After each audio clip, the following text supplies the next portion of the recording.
Mr. Chairman, sir. No mincing of words, sir. We've had a very elaborate discussion, and I must first of all both thank and congratulate Professor Soos for having moved this resolution where the discussion has been of a non-adversarial nature. Most honorable members who have spoken have given various examples and illustrations, but they are seriously concerned, as I understand, about the state of the judiciary in the country. A judge, Mr. Chairman, almost performs a divine function. When there are disputes between ordinary humans, by the civilized code that we have in India and by the rule of law that we are governed by, we make him the arbiter of our fate. He decides who succeeds, he decides who lives free and who goes to jail, and every word that he writes is treated with the same kind of authority and respect as though it was a divine dictate. And therefore, for citizens of India and the honorable members of parliament to expect judges, both in terms of intellectual inputs, scholarship, ethics, integrity, efficiency, to be of the highest quality is but natural. If there is one institution which we cannot afford that it fails, it's a judicial institution. And I take it that it is out of those concerns that the views have been expressed by the honorable members of parliament. We in the government are also very seriously concerned about the issues which have been raised. Issues relating to the judiciary are firstly with regard to the appointment procedure, then they are with regard to the quality of justice that is dispensed, then they are with regard to the accountability of judges. Let me start with the first, that is the appointment process. The Constitution, and Mr. Sibal elaborately read out from the Constitution, very clearly provides that it is the President, and the President under our scheme of Constitution means the Council of Ministers which advises the President, the government of the day, except in certain functions which are reserved for the President, will make the appointment of judges in consultation with the Chief Justice of India and such other judges as they consider necessary. Consultation in the cases of High Courts has also to be made with the Chief Ministers of the High Courts and the Governors of the High Court. How did we come to such a situation? And when we are trying to find out an answer to the problem, unless we address ourselves the right question, probably we will not reach the right answer. This system, which it started in 1950, at least in the first 2 to 3 decades of our constitutional functioning, did function well. Recommendations used to be made, the initiation procedures used to be by the judicial institution, the views of the government were communicated, the government had the last say, the President had the last say, but after this process of consultation, when the appointments were made, on account of respect for each other's opinions, we not only made appointments, but the quality of appointments which we made were also good. And therefore, nobody in the 1950s or 60s ever thought in terms of a debate as to who has the last word in the judicial appointment. Is it the Supreme Court or is it the government of the day? All views were accommodated, and that is how harmoniously a democratic order functions. So this problem started in the early 1970s. And the problem which started in the early 70s was then on account of the ideological debate which was going on in the Indian system and some judgments of the Supreme Court which did not suit the government of that time. We had the unfortunate supersession in 1973. We had a doctrine which was put forward, which I'm sure nobody today, we've all learned. We've all learned even from our mistakes. We've learned from where we gained. And nobody today seriously suggests that the judges must have a political or a social philosophy. We've overcome that debate. We then had transfers of judges. And then finally, for the first time, it was in 1982, that this issue got clinched in the matter of appointment of judges, transfers of judges. Who has the last say? Is it the Chief Justice of India, or is it going to be the government of the day?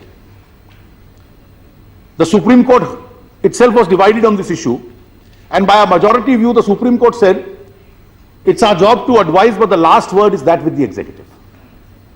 And that pre-82 system continued, but the pre-82 system in 1982 sounded a note of caution.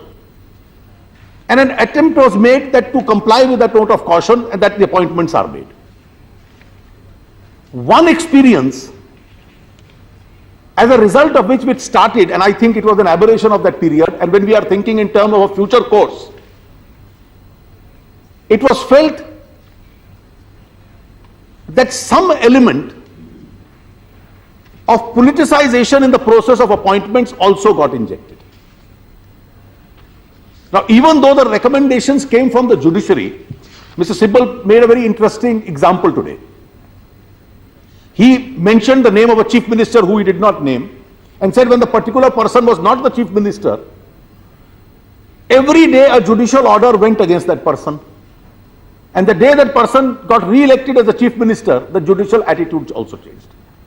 Now, one of the first factors we have to keep in mind is, it is not the job of judges to keep track which way the ballot boxes go. Judges don't have to follow the ballot boxes. They don't have to follow the trend of the day. They must decide these issues independent of what the electorate decides. That's how the society is governed, by the rule of law.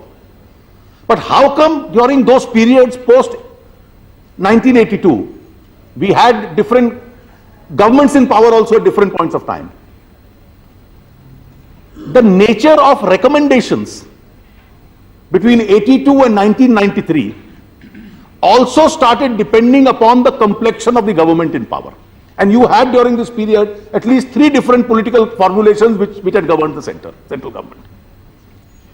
This issue again came up in 1993. And even though strictly the language of the constitution was very clear that it is the president who appoints judges and consults the chief justice, in 1993, by a judicial construction, this power was taken away from the president and it went to the chief justice. It went to the chief justice because the word consultation was now interpreted that it must now be taken to mean what it means in the constitutional context where it is used. And the constitutional context is that how do you maintain the independence of judiciary? Therefore, consultation doesn't mean you take the opinion. Consultation means when a chief justice advises you, because independence of judiciary is the paramount feature of a constitution, the president is bound by that advice of the Chief Justice of India. And therefore, the government of the day, the president, they became in this consultation process marginal players. And therefore, the entire decision-making process leaned in favor of the Chief Justice. That's all right. No. Let's not go into names. Once it went in favor of the Chief Justice, you had the second phase which started, where the primacy was given to the Chief Justice, and depending upon the personality, the preferences, the attitude of the Chief Justice, appointments were vested really in one person. Now, a second question arose that irrespective of the constitutional office that you hold, should such function of a paramount importance depend and rotate around the personality, attitude, preferences of one person? The chair he occupies is very important, but people can err also. People may have fault lines in their preferences.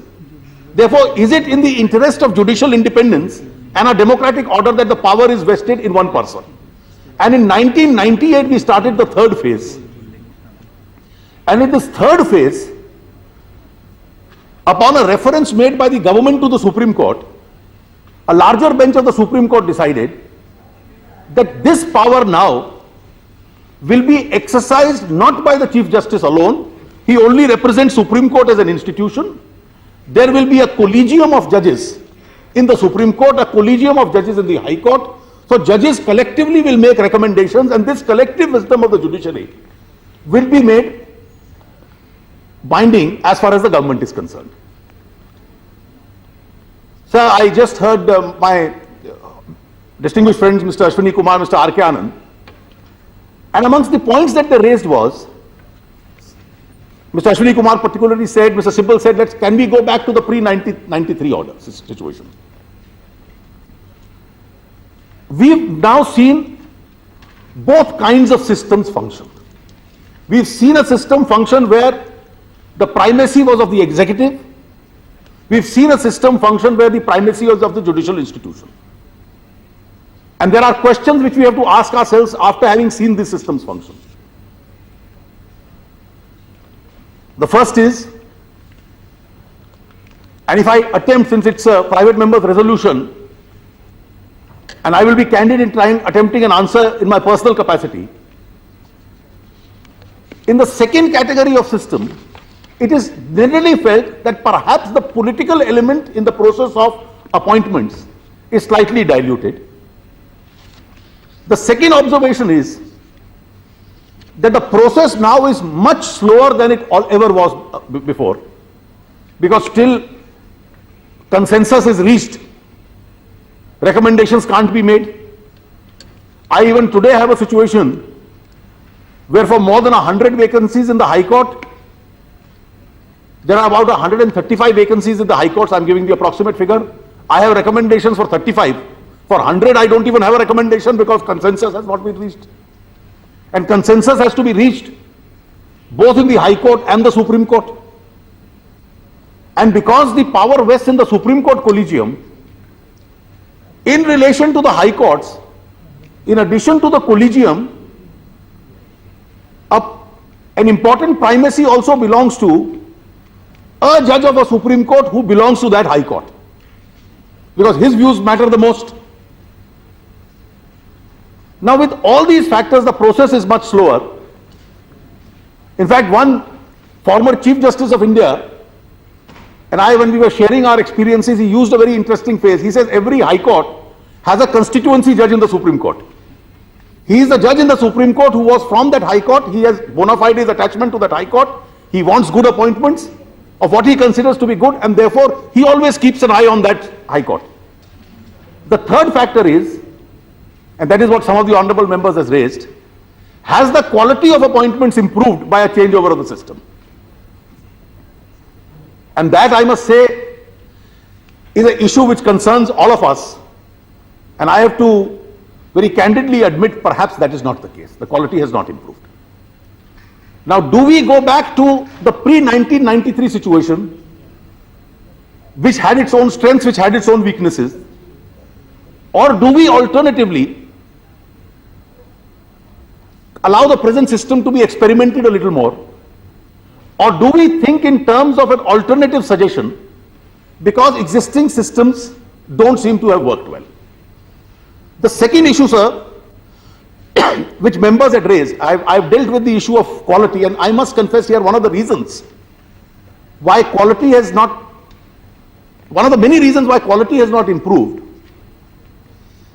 that in a number of high courts, particularly which are located in far important cities which have a lot of commercial support behind them, very successful members of the bar have stopped considering elevation to the bench as a lucrative proposition. And therefore, in a number of high courts, you have the best quality in the bar who have been declining offers of being elevated because they don't find the office attractive enough. As far as the issue of accountability is concerned, there are several aspects. Mr. R.K. Anand dealt with at length on the problem of relatives. It's indeed a serious problem. In fact, I privately to myself call it the problem of sunstroke as far as the judicial institution is concerned. It's prevalent in various high courts, and it's a problem which the institution has to attempt to tackle with. The second problem is, and that is where the core of issue, without going into any of these individual cases, why do these aberrations occur? So all of us human beings are born with a large number of weaknesses.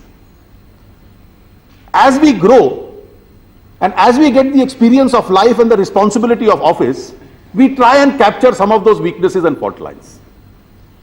Members were very concerned about that politicians are being frowned at as far as the judicial institution is concerned.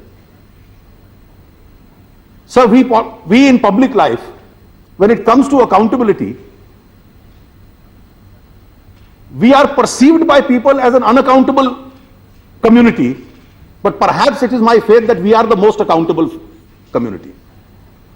Every day as a minister in the government, when I pass an order on a file, I am scared what the newspapers will say the next day.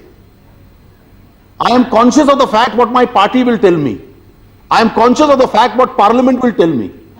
I am conscious of the fact that the impact the electorate will have on every decision that I take. These are different layers of accountability that we in public life have got to go through. We are in gaze all the time. And that is one of the reasons, because of this accountability factor, that we try and capture the fault lines that lie within us. Some of us fail even in that. In the judicial institution, institutions are manned by people out of the same social values that we all belong to. I must say some judges, as they grow, are able to grow into exemplary ethics. Their ethics and their values are something which are given as an example. But there are some, the fault lines on whose character get strengthened because of the non-accountability that a judge may be put into. A subordinate court judge has a far higher level of accountability because he doesn't have a constitutional protection. He can be transferred to an insignificant assignment. Mr. Rajiv Shukla said, are judges expected to decide a particular number of cases every month? Yes, the subordinate court judges are expected. His annual confidential report is very strictly written. His promotion depends on that. In batches, a large number of them are compulsorily retired every year. There are levels of accountability. And let me tell you, in terms of work, even though we feel that in lower courts the atmosphere because of infrastructure is not very good, you have, and I don't think there is any other judiciary in the country in the world where it happens, you have about 1.5 crore cases filed every year in the subordinate court cases. And the disposal in the subordinate courts is also about 1.5 crores. So you will find a judge without a stenographer writing in hand. His stenographer is taking a separate dictation. They work from morning to evening, then they go home and finish their judgments. They at least try and do that. The constitutional protection and the immunity, the absence of a situation where questions have to be answered. Mr. Sibbal raised a very interesting issue, and I shared that experience with him. In fact, I don't mind sharing with the House. A question had arisen in the House in the high courts of the country: how many judgments are pending for more than 1 year? So to answer that question, the government had to write to the Chief Justices of all high courts, and this is what one of the high courts informed me. Such and such high court has conveyed that information regarding the number of cases where judgments are reserved impinges upon judicial independence and institutional autonomy. Accordingly, the High Court felt that information sought is not required to be furnished. That's all right. Let's not get into names. No, we are on issues. We are not. No, need not to name the High Court. देश को पता चलना चाहिए ना। नहीं पता नहीं लग, पता चल गया आज की डिबेट से सबको पता लग जाएगा। And that is enough. That is enough.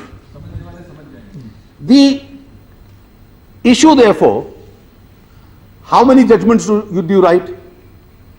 What are the value systems that you have? And even in some of the recent cases, facts which have come to light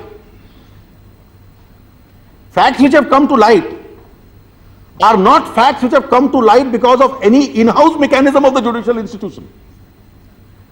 The debate, the stand of and the view of the judicial institution has been, and the broad conceptual debate is, there is independence of judiciary, which is a vital component of democracy. On the other hand, there is autonomy. So if there is accountability, will accountability impinge upon the principle of judicial independence. Therefore, the judiciary has suggested in the past that they will try and evolve an in-house mechanism. The ultimate mechanism only is a removal, and a removal through an impeachment is a very difficult, almost a near impossible procedure. So what happens to such deviant behavior which doesn't call for impeachment or removal, but for which somebody has to understand the nature of complaint, somebody has to understand as to what the grievance, what the problem is, and therefore levels of accountability will have to be there as far as that issue is concerned. If the accountability is to the executive, then perhaps an imbalance can be created and judicial independence can be compromised. Therefore, a via media where independence can be preserved and an element of accountability is injected into the system. Because accountability will ensure justice of good quality, it will ensure judges of good quality, and perhaps will add to the judicial independence as far as the institution is concerned. Now, in such a situation, I was mentioning that in most of the cases, the facts which came to light as a result of some fortuitous investigation being carried on by somebody against somebody else. And incidentally, they discovered a judge in the middle. It was not a result of any in-house investigation that some eye or watch was being kept, that this situation has come to surface. What then, sir, is the answer to this issue? An answer on which there is a broad convergence, I won't say a unanimity, of view even in circles of eminent jurists. I've seen editorials in the media, I've seen manifestos of a large number of political parties, that we must have some form of a body which has now popularly come to be known as a National Judicial Commission. The commission's composition must be balanced. It can't be lopsided in favor of one or the other. The principal purpose of this institution must be to ensure that judicial independence and judicial dignity are maintained, and there is some element of accountability. Accountability helps. Mr. Sibal raised a very important question in relation to the recent decision the government has cleared to make truth as a permissible defense in contempt. And there is good reason why we have done so. I, for one, believe that our law always understood truth to be a defense in contempt. If somebody indulges in a misdemeanor, to say that if I as a politician indulge in a misdemeanor and somebody wrote against me, the defense is truth. Truth is a defense in defamation. In a contempt action, even to write a truth about a misdemeanor will not be a defense. This was not so in the original law. This has come to be made by a process of judicial construction. And one of the reasons, he made a problem that what if people start disgracing the institution? If you disgrace the institution, if you take up the defense of truth, then you better be sure of your facts that you will succeed. If you do it only to scandalize an honest judge, then perhaps the punishment you will invite will get compounded. But then, sir, how do honest judges get protected against such allegations? I take the example of what Mr. Sibal said. There is an honest judge about whom wrongful allegations are made. Does he live under a cloud forever? Or is there a mechanism which clears him of the cloud and his public confidence is restored? A body like a National Judicial Commission has to be properly balanced. It has to deal with appointments. It has to deal with all such deviant behavior which otherwise doesn't merit a removal. In such a case, it may merit a transfer, it may merit a case of withdrawal of judicial work, it may merit even a case where recommendation is made to Parliament that this is a very serious case, please take some more serious action in this case which is within the parliamentary jurisdiction. And we in the government are seriously concerned with this issue. I am grateful to Professor Soos, who raised this issue, and to a large number of other members who have spoken on this subject in a dispassionate, non-partisan, non-adversarial manner. And all I can tell him is that our consideration of this matter is at a very, very advanced stage. It's only in a matter of few days or few weeks that friends like Professor Soos should wait to hear from what the government is going to decide on this issue. in order to seriously attempt to address this particular issue. I would request the honorable member to seriously consider this, and in view of this, to consider withdrawing the resolution that he has proposed.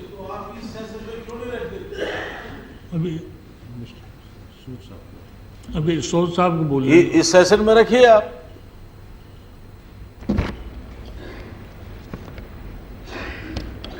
Mr. Chairman, sir, I am very much satisfied with the explanation that the Honorable Minister has given in response to my resolution. not only honorable minister, every member of the house. Yes, sir. Yeah, thank you very much. So, and I was particularly happy that it was above party considerations that we organized this, participated in the debate. But would the Honorable Minister say, I want to seek a couple of clarifications. I am so happy that he has given a broad hint that the government is applying its mind, and it is on the anvil, this National Judicial Commission. Perhaps that will resolve the question of accountability, and many honorable judges are waiting for that, and they say, as I quoted one or two Supreme Court justices of the Supreme Court, that they themselves feel that the judiciary can never be independent unless it is made accountable. And one of the judges said it should be made accountable fully. So I am happy that the Honorable Minister has responded and has taken the House into confidence. But one or two things, I would say, would you take this House this time into confidence, say, on the composition? And would you also respond to the Press Council of India? Earlier they said that the Official Secrets Act of 1923 is a British legacy. Earlier last year it said it should be repealed. And this year they said at least it should be amended. I am waiting anxiously for if you could come forward to repeal it. And then would you also consider, as law minister, where something has gone wrong in the legal system, would you recommend to the ministry concerned for the compensation to the would you consider writing to the ministry concerned for compensation to the journalist who was incarcerated and incarcerated in Tihar jail for 7 months, and Government of India withdrew the case ultimately, finding that there was no case against him. And if you kindly clarify it, and then I will come forward to. It needs no clarification. At this stage, it needs. I say there is no need of pressing my resolution, and I will withdraw it. Yes. But I leave it to you, Mr. Chairman, that he must clarify these 1 or 2, 3 If points. you want to clarify, then do it. Otherwise, Yes, certainly. it needs no clarification.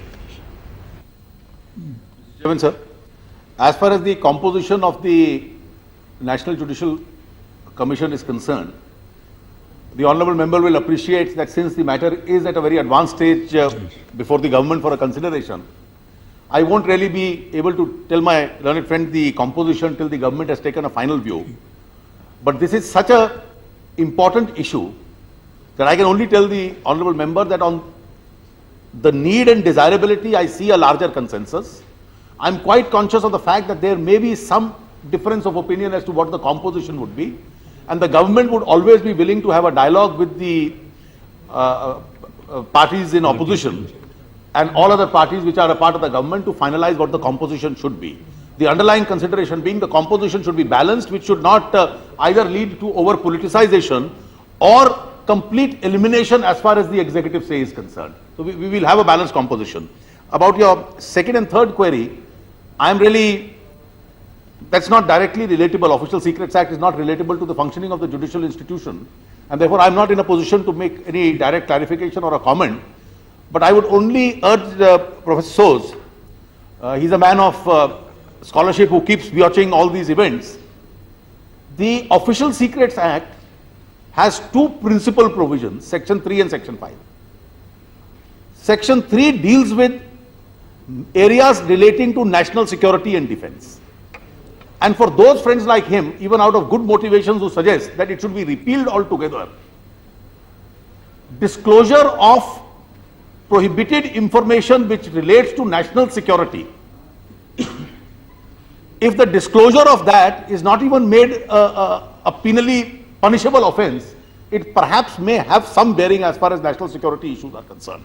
And therefore, Section 3 is an important provision. I don't think there is a political consensus in this country that secrets relating to national security, etc., could be done away with.